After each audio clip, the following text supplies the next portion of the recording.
Greetings, everybody. This is the Doctor, and welcome back to more Star Trek Online. So, we've already been over the announcement of Delta Rising coming in October of this year, 2014. Everyone's very excited about it. It will be a very big update to Star Trek Online. And until it is released, Cryptic will be releasing information every week on Delta Rising. There will be blog updates on the Star Trek Online website, which you can see right here in front of you.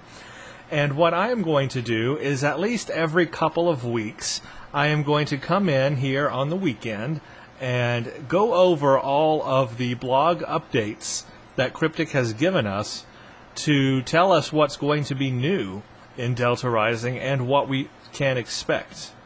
So some days, some weeks there may not be a lot of information, some weeks there may, but I'm going to probably wait about 2 weeks in between updates. That way I can give you as many updates as we can, and if there are interesting things on Tribble to look at, I may even go do that.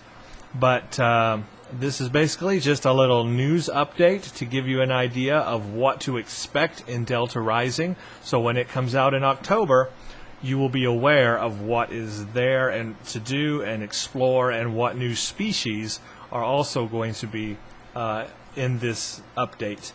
So this is August 22nd of 2014 that I'm making this video, and these are the current blog updates that are on Star Trek Online website. The first one was from a couple weeks ago. This one is just talking about Voyager's journey.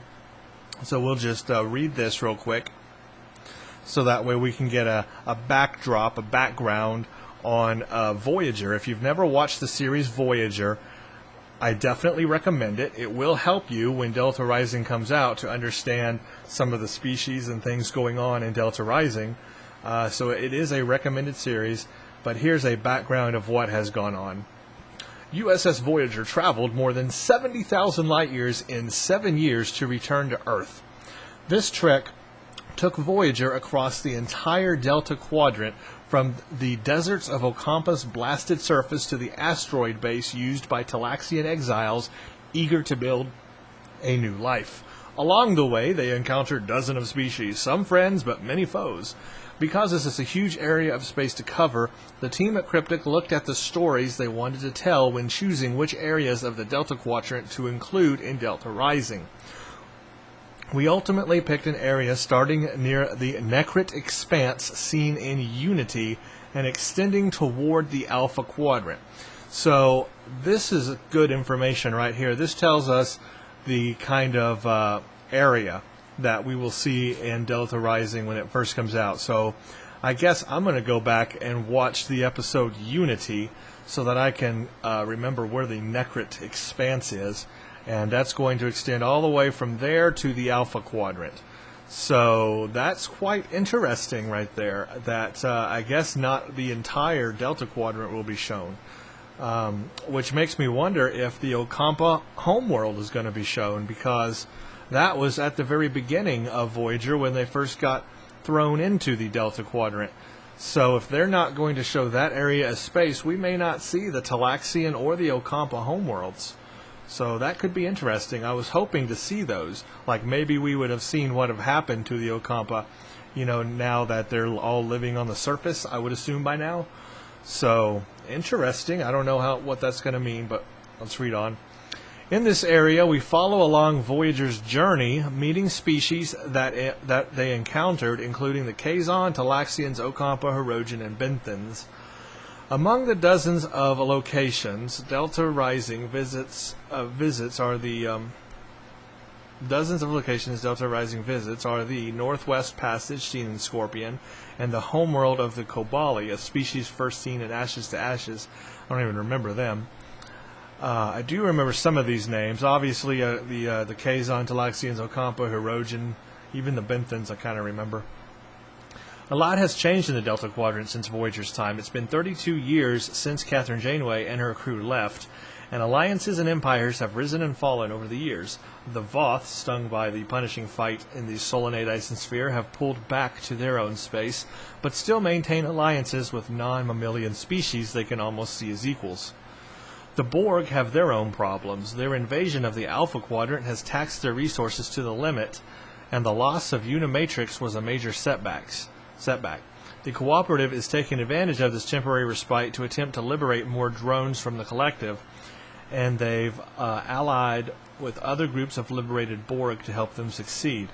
The Benthen Guard has expanded their range and is attempting to bring law and order to an increasingly dangerous area of space, but the rise of a mysterious fleet is causing them and all the species of the Delta Quadrant reason to be concerned.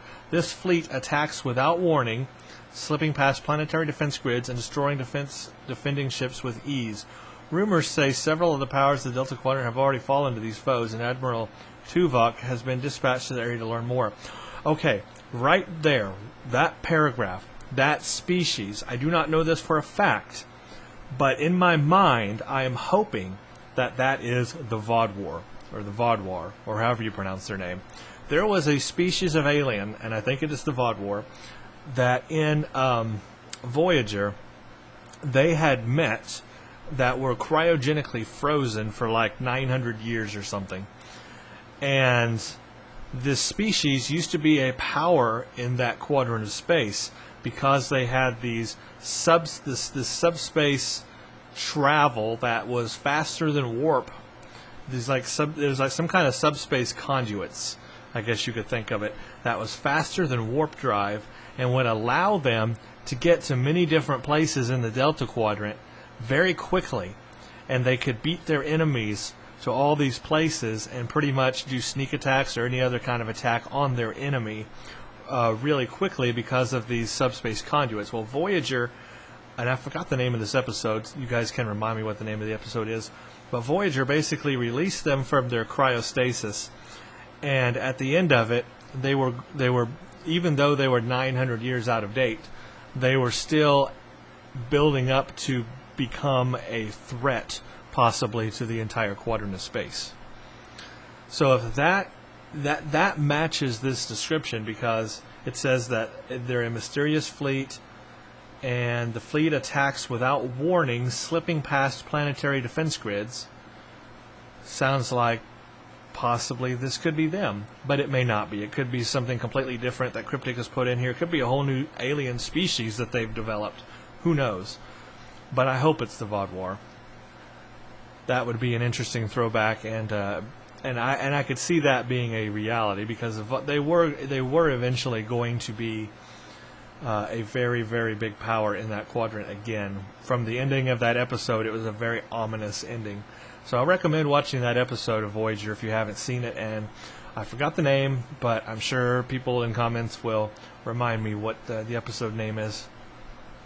Okay, so that's good. That gives us a background of Voyager's journey and some things we can expect. Now we know what areas of the Delta Quadrant will be explored, which is good.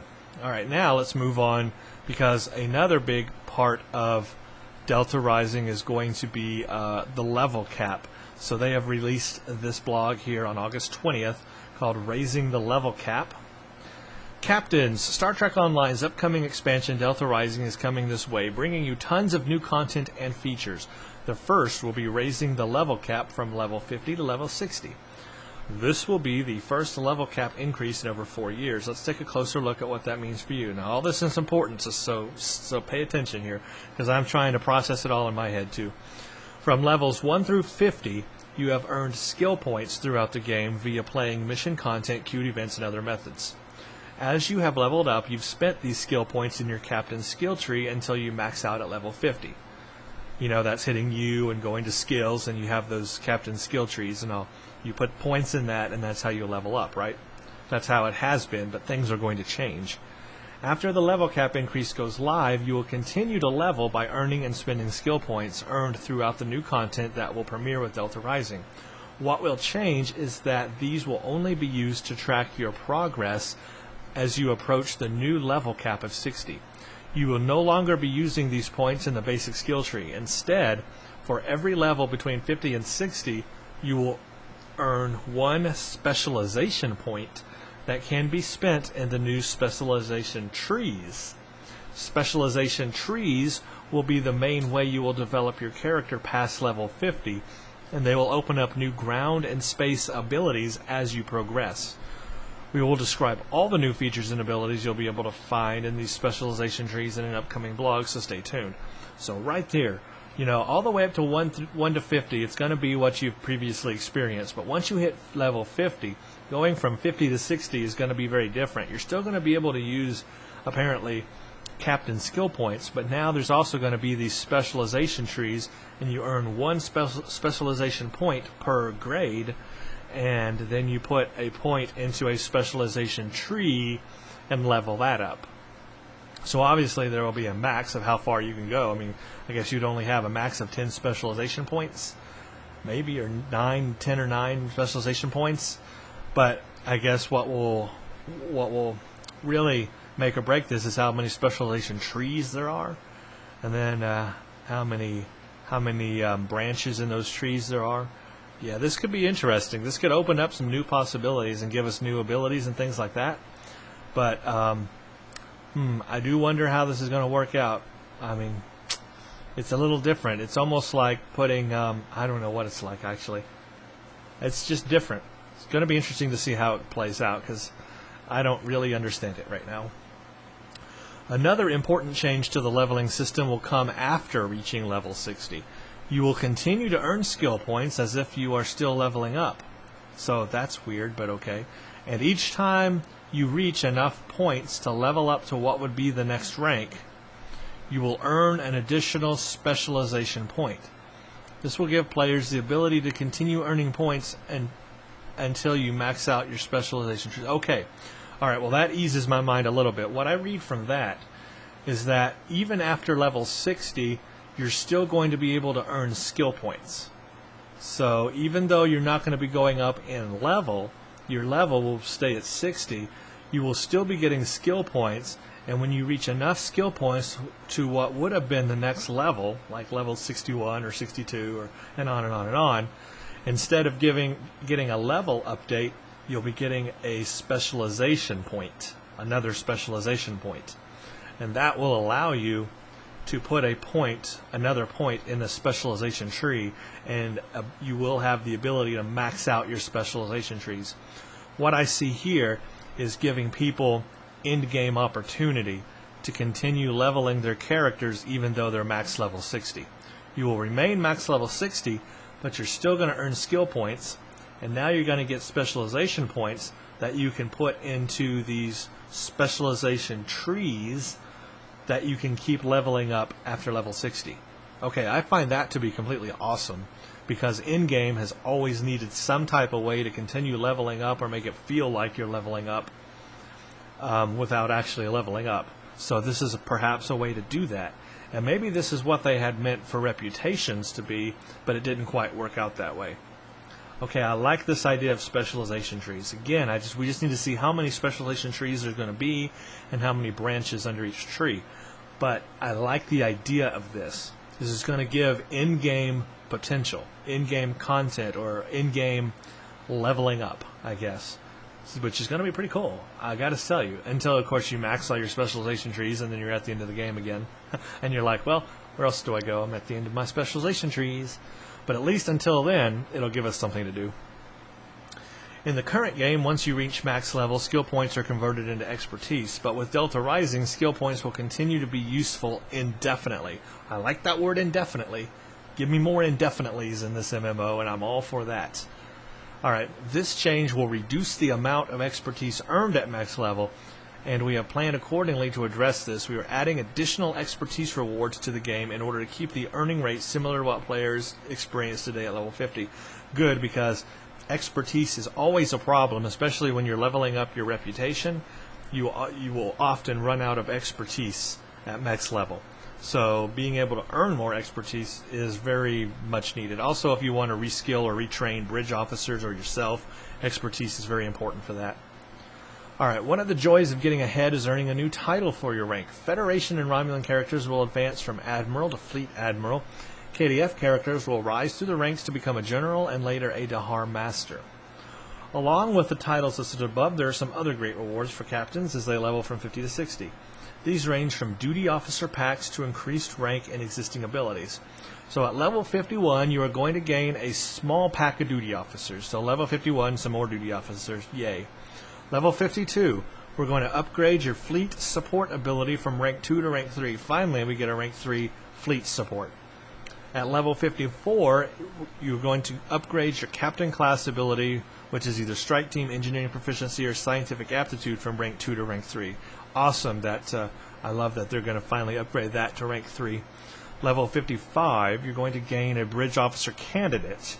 Now, considering that this is Delta Rising, I'm thinking that bridge officer candidate will be some kind of unique Delta Quadrant bridge officer. I would love to see that. That'll be good, too. Level 57, upgrade your captain class ability, which is tactical fleet, engineering fleet, or science fleet, from rank 2 to rank 3. And at level 60, gain an additional captain trait slot. So we're going to have another captain trait. Awesome. I think that'll be very much needed at level 60 and deserve to have another trait slot. Okay, so we are going to get new abilities leveling up to 60. So this will be good. This is very, very, very, very good. These are merely some of the changes coming in Delta Rising. The level cap increase is meant to be a simple solution to rank progression, and yet the resulting change to the in-game play will be very noticeable. It is still around 2 months until Delta Rising will go live, so please remember that all the details here are subject to change as we work to finalize our improvements. We're still fine-tuning the numbers, and we look forward to getting feedback from our players once we have had the chance to try the new gameplay on Tribble. There is so much to share about Delta Rising, and we are working hard to bring you everything you want to know about the expansion and more in our developer blogs that will be published over the coming weeks. Thank you again for your continued support, blah, blah, blah, blah, blah, blah. Okay, so this sounds good. I like this idea of specialization trees and being able to level up without leveling up. I like that idea. It'll give us something to do beyond level 60. Alright, next, if you go to the main page, you'll see this thing called Intelligence Briefing. And they are going to continually update this Intelligence Briefing. What this is this is going to tell us all about the new species that are being introduced in Delta Rising. And right now, they've got 3 species here that they've already released. And then today, they just released information on 2 more species. And then these other ones restricted will come over the next coming weeks or whatever, and we will get more information on them. And again, I'll update in a couple weeks with another video, and we'll go through the new aliens that have been announced. But so far, we're getting the Talaxians, the Kazon, the Okampa, the Benthan, and the Hazari. So we can click on each one, and we can read all about them. So this is basically the intro page of that intelligence briefing. Starfleet has shared the first reports from Admiral Tuvok about Voyager's return to the Delta Quadrant, and it's clear that plans for Operation Delta Rising need to move forward as soon as possible. There's something happening, and we need to have our ships there. In preparation for the fleet's launch, I've reviewed Voyager's logs from their first journey, as well as all the files Starfleet Intelligence provided on the species encountered in the Quadrant. I recommend that all commanders prepare to enter the Quadrant and review these files, blah, blah. So let's review them all.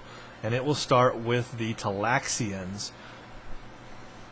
Voyager's logs had a great deal of information about the Talaxians, primarily gained through the crew member Neelix, who is a member of that species. The Talaxians are a friendly race with a sense of whimsy, a love of story and spicy food, and a willingness to help in almost any situation. They are spiritual and take great comfort in rituals and the closeness of family, feeling lost when those things are taken from them. Talaxians have a long history of warp travel and trading throughout the Quadrant, but the past century has been difficult. The Talaxians' brutal war with the Hakonian Order in the mid-24th century raged for more than a decade and ended with a Talax occupied by the Hakonians. And those are not the Iconians, those are the Hakonians.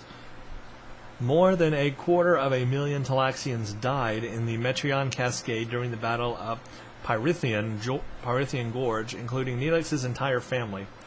All surviving Talaxians carry the scars of this conflict in their hearts. Most are hesitant to get involved in battle again, but there are some who see the value in battling an unjust foe. Many Talaxians are exiles now, banding together in groups to survive or drifting from world to world as they trade for what they need. Neelix and his wife Dexa have gathered hundreds of Talaxians together to create a community. and that community is expanding. They have great plans for the future, and they may need assistance to see them come to fruition. So, we may see Neelix in Delta Rising, and his wife, I guess. That could be interesting. So there's one of their trading type ships. So, Talaxians, obviously, they would be there. The Kazon. Voyager had frequent clashes with the aggressive warrior species in its first years in the Delta Quadrant. A former slave race, the Kazon rose up against their oppressors more than 60 years ago and won their freedom. But this trial did not unite them, and the Kazon split into 18 sects that battle one another, and anyone else in the Delta Quadrant who crosses their path for resources, technology, and glory. As a group, the sects are known as the Kazon Order, but in reality, each sect has its own leader and controls its own destiny. The leaders of the sects are known as Magi. The leader, or Maj, no, not Magi, they're Maj, called Maj. The leader of the most powerful sect, which is currently the Kazon Ogla, is the first Maj. Kazon society is violent and patriarchal. Women are not warriors, and few Kazon women are ever seen by outsiders. Male children are raised to be warriors and must survive a series of trials to earn an adult name. Displays of affection are seen as shameful. The Kazon have energy weapons, shields, and tractor beams, but do not possess technology equal to the Federation or even other species of the Delta Quadrant. Their sheer numbers and ferocity make them a threat, and they will often prey on smaller vessels or peaceful settlements. Recently, word has come out of the Delta Quadrant about the rising power of the Kazon Nistrim. This clan has a new leader who overthrew Maj Kala to take control. This Maj is hungry for power and eager to make a name for himself. He also appears to be more cunning and intelligent than most Kazon. The Kazon are the only species that the Borg declined to assimilate. But do not underestimate them. Reports from Captain Janeway and others who have encountered the Kazon indicate that they can be tricky and a dangerous foe. So the Kazon have always been this, I guess, underdog of the Delta Quadrant, yet they are still a foe, and a dangerous foe. They do not possess the same technology level as the Federation, or even other other aliens in the Delta Quadrant, but they still do have ships with energy weapons and shields and tractor beams. So if you can get a lot of Kazon ships together, they can be a threat. And oftentimes that was how it was in Voyager. Voyager could pretty much win every battle with the Kazon, but when you put a lot of these huge Kazon ships together, that was a threat. And it's interesting that the Borg have declined to assimilate them because they're just so inferior. That's an interesting thing there. So Kazon, we will see them in Delta Rising. Next, obviously, we'll see the Ocampans. And in fact, they did a good job. That actually looks like Kess. Ocampa's environment was seriously damaged by Nacine explorers more than 3,000 years ago. The planet was turned into a desert, and one of the Nacine took the responsibility of caring for the Ocampans in an attempt to atone for what had happened. The explorer, known as Caretaker by the Ocampa, led them to a vast underground city he constructed especially for them. The Caretaker provided everything the Ocampans needed: food, water, entertainment, and power, from an array in space where the Caretaker made his home. He then sealed the Ocampans into their city to keep them safe, and over the generations they came to see him as a form of deity. But this way of life could not last forever. The Caretaker was dying and needed someone to take his place. According to Voyager's logs, this is how the ship ended up in the Delta Quadrant. The Caretaker summoned Voyager in an attempt to find a successor, but instead Captain Janeway was forced to destroy the Caretaker array to keep it out of Kazon hands, stranding Voyager in the Delta Quadrant and cutting off the Ocampan's only source of power. Kess, an adventuresome Ocampa who wanted to explore life outside the city, then chose to join Voyager for part of their journey through the Delta Quadrant. Starfleet estimates project that the Ocampans had enough resources to stay in their home for 5 years after the disaster. By the mid-2370s, however, they would have had to start finding new solutions. Because Ocampans have a limited lifespan, maturing quickly but only living about 9 years, any long-term solution to their problems becomes a generational concern. The Ocampans' prodigious mental abilities helped the gentle species survive, but these were mostly undeveloped during the generations spent in the caretaker city. Kes, away from home, rapidly developed her mental talents until they grew so great that she transformed into a being of pure energy and left Voyager. It is not known if this is an ability of all Ocampans, or if her adventures unlocked unknown talents. Starfleet has had no contact with the Ocampan world since 2376, so it is unclear what the situation is there now. However, since the late 2370s, some Ocampans have been traveling in Kes's footsteps, seeking to learn more about the Delta Quadrant and find a home. These ships house several generations of Ocampans, but they are new to spaceflight and often find themselves in situations they are unprepared to handle.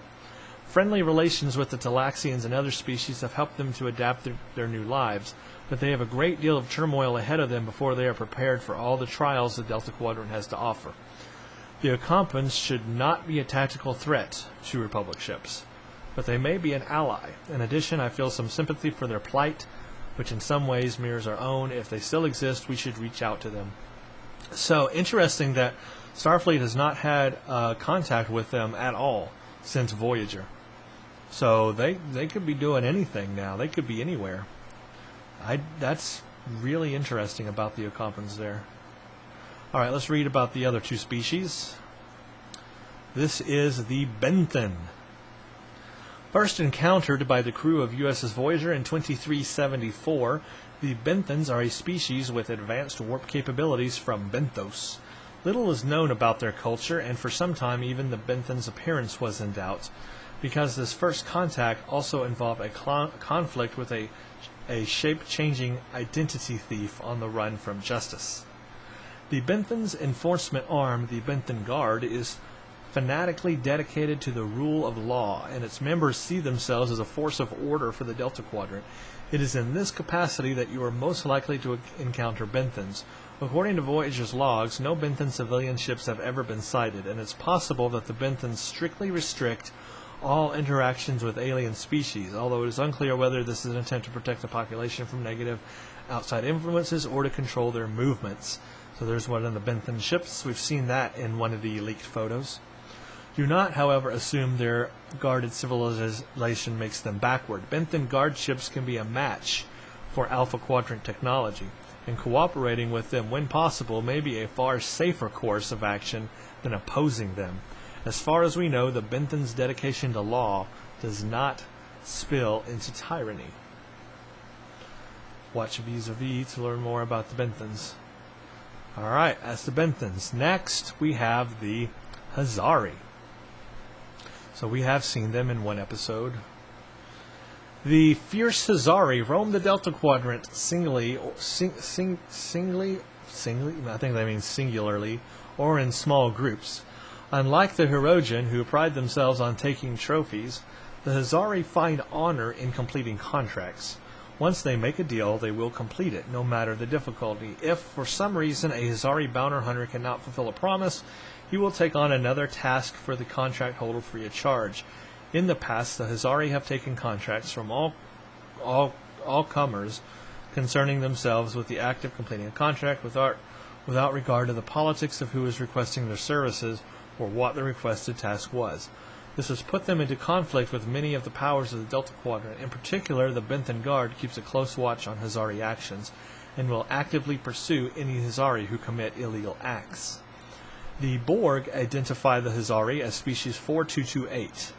Information provided by 7 of 9 indicated that assimilated Hazari make excellent tactical drones, and that the collective would go out of its way to acquire new Hazari drones. If possible, Hazari ships team up when in combat, with one ship reinforcing the shields of the other.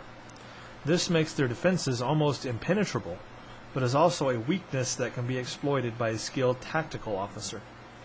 And that's one of their ships right there. Great bounty hunters with a work ethic. From Harry Kim, 2375. For more information about the Hazari, watch Think Tank. So there we go, guys. That is all the news that's been released so far as of August 22nd for Delta Rising. We know some species that are coming. We know a little bit more about the level cap. We know there's going to be specialization trees, and a little bit more about what's been going on in the Delta Quadrant since Voyager's been there. And we really haven't had much contact with it, of all things. So that is where we're going to leave this video, and in a couple weeks I will come back and we'll go over the new news updates that are out, and if anything comes up on Tribble that's interesting, I'll go look at it. So thank you for watching this video, and stay tuned for the next one.